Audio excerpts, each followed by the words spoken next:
সড়কে বাস ট্রাকের বেপরোয়া গতি আর পিকআপের ওভারটেকিং নৈরাজ্যে বগুড়া-নওগাঁ আঞ্চলিক মহাসড়ক এখন মৃত্যুপুরী।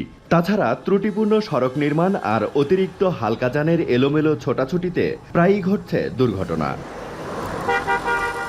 বগুড়া-নওগাঁ মহাসড়কের দুধারে মূল সড়কের চেয়ে কয়েক ইঞ্চি ঢালু সার্ভিস লেন। সড়ক বিভাগের পরিকল্পনা অনুযায়ী মহাসড়কে বিকল যানবাহন পার্কিং করে মেরামতের জন্য এই লেন নির্মাণ করা হয়েছে।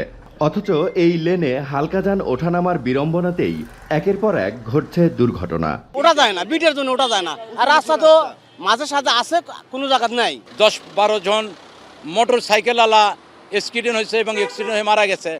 সড়ক নির্মাণের ত্রুটি ছাড়াও সরু সড়কে একই সাথে ভ্যান সাইকেলের মতো হালকা যান ও দূরপাল্লার ভারী যান চলাচল করে।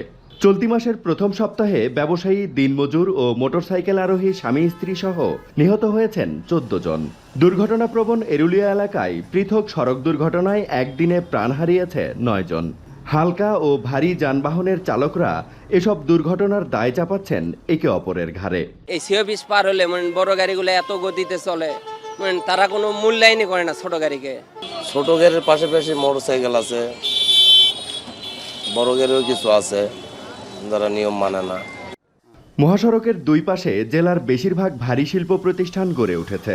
শিল্প কারখানায় কাঁচামাল আনা নেওয়া এবং উৎপাদিত পণ্য পরিবহনে প্রতিদিন অসংখ্য ট্রাক চলাচল করে। স্থানীয়রা বলছেন, সড়কের তুলনায় যানবাহন বেশি হওয়ায় প্রায়ই ঘটছে দুর্ঘটনা। অতি দ্রুত এই রাস্তাকে সংস্কার করে 6 লেন তৈরি করতে পারলে দুর্ঘটনা থেকে আমরা রক্ষা পাবো। সড়ক ও জনপথ বিভাগ দুর্ঘটনাপ্রবণ এলাকায় ডিভাইডার ও গতি নিয়ন্ত্রক দিয়ে দুর্ঘটনা কমানোর চেষ্টা করছে। এছাড়া নওগাঁ-বগুড়া মহাসড়ক 4 লেনে উন্নীত করার প্রস্তাবনা পাঠানো হয়েছে জানান এই কর্মকর্তা। এই সড়কটা আসলে 4 লেন করা দরকার সার্ভিস লেন সহকারে, তাহলে হয়তো বা সড়ক দুর্ঘটনা কমে যাবে। আমরা এই বিষয়ে আমরা অলরেডি প্রকল্প তৈরি করে আমরা যথাযথ পাঠাইছি। অনুমোদন হলে আমরা দ্রুত কাজটা শুরু করতে পারবো ইনশাল্লাহ। 43 কিলোমিটারের বগুড়া-নওগাঁ মহাসড়কে চলতি বছরের 7 মাসে মৃত্যু হয়েছে 31 জনের। তাই দ্রুত বগুড়া-নওগাঁ মহাসড়ক প্রশস্ত এবং সড়কে শৃঙ্খলা ফিরিয়ে আনার দাবি স্থানীয়দের।